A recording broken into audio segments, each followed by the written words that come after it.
Hello guys, once again mayong hapon no. Ito na guys yung final no ng ah, wiring niya no.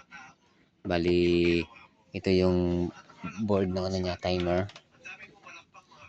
Lagyan ko lang ng ano to ng wire kasi sira ito yung spin motor niya.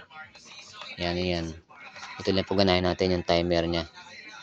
Tapos dalawa din ang linya ng capacitor, ito para to sa spin motor, ito para to sa motor, wash motor. Yan guys, hindi yan naka-fix, lagi ko ng flexible shen. Yan na guys, yan.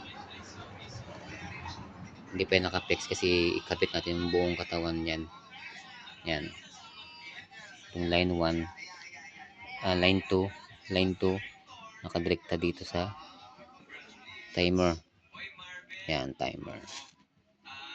Tapos yung line 1 wala siyang kasama guys, direkta sa makina. Yan, dito sa makina.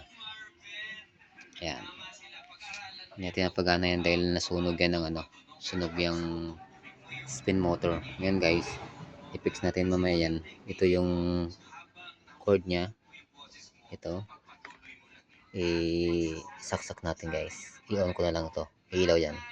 Yan, umilaw siya guys, ilaw siya, may ilaw siya guys.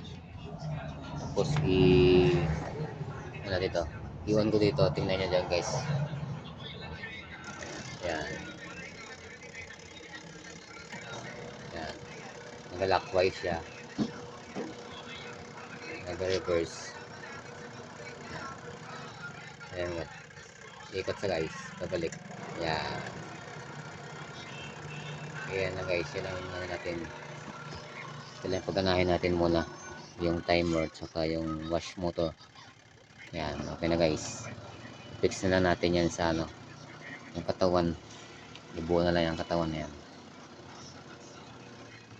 Yan, ito lang magamit, ito hindi na guys kasi sunog. Papalitan natin yan, i-order natin ng bago yan. Yan, okay guys, thank you for watching for this video guys. Once again, huwag kalimutan i-follow, i-like, i-share ang video na to guys. God bless us all sa atin lahat.